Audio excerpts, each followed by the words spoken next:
Bom, mano, o século XIX foi um momento de grandes transformações, tanto política quanto econômica do Brasil. Mas e você sabe quais foram tais transformações? Eu sou o professor Cisley Herculano e vou te explicar um pouquinho sobre isso na nossa história. Bom, até esse momento, Portugal não tinha permitido um desenvolvimento de um mercado interno no Brasil, deixando o nosso território extremamente subordinado através do Pacto Colonial. Mas acontece que nesse momento Napoleão resolveu invadir a Europa inteira, inclusive Portugal. E tu sabe o que rolou depois disso? A família real resolveu pegar mala e cuia junto com um bando de gente e partir para cá, para a colônia. E é nesse momento que o Pacto Colonial chega ao fim e há uma grande abertura dos nossos portos para o comércio, inclusive com a Inglaterra. E isso foi um dos fatores muito importantes para o processo de independência do Brasil que iria vir a acontecer algumas décadas posteriormente. Bom, em 1822 o Brasil consegue enfim a sua independência e assim uma soberania política. Entretanto, o nosso mercado estava muito subordinado economicamente, principalmente à Inglaterra. Isso porque os produtos ingleses invadiam o Brasil e isso acabava meio que desestimulando a formação de um mercado interno. E aí que entra em cena esse cara aqui, ó, muito importante,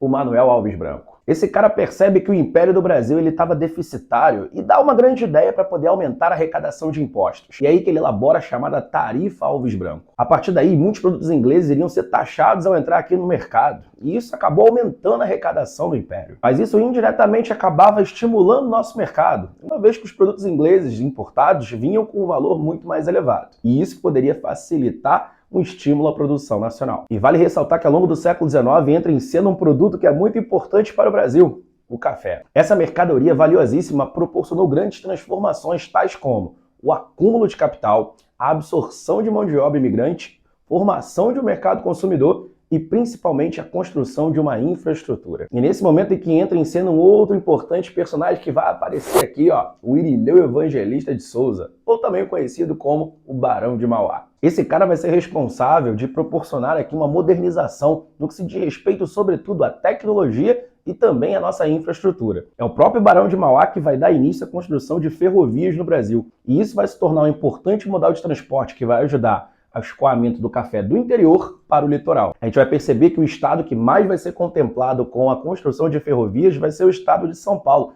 que era o principal eixo do café, fazendo assim com que a rota se desenvolvesse do interior de São Paulo até o Porto de Santos e assim se destinar para o mercado externo. E exatamente o café e todas essas transformações que vão impulsionar o nosso surto industrial já no final do século XIX, surgindo fábricas de indústrias de bens de consumo não duráveis, como por exemplo a indústria têxtil, alimentícia, de ferramentas, de calçados, entre outros. Isso ajudou o Brasil, ainda que de maneira bem modesta, a reduzir a dependência do mercado externo e aumentar a produção nacional. Mas vale ressaltar que essa produção nacional e o surgimento dessas indústrias fica muito concentrado na região sudeste, aumentando assim a desigualdade entre as outras regiões do país. A indústria ganhará grande impulso no início do século XX, sobretudo com a Primeira Guerra Mundial. E o café vai ser um importante motor para o surgimento dessas indústrias, fazendo com que aumente o poder político e econômico dos chamados barões do café. Mas isso vai durar apenas até a década de 1920, mais precisamente em 1929. A grande crise vai afetar diretamente as exportações do café brasileiro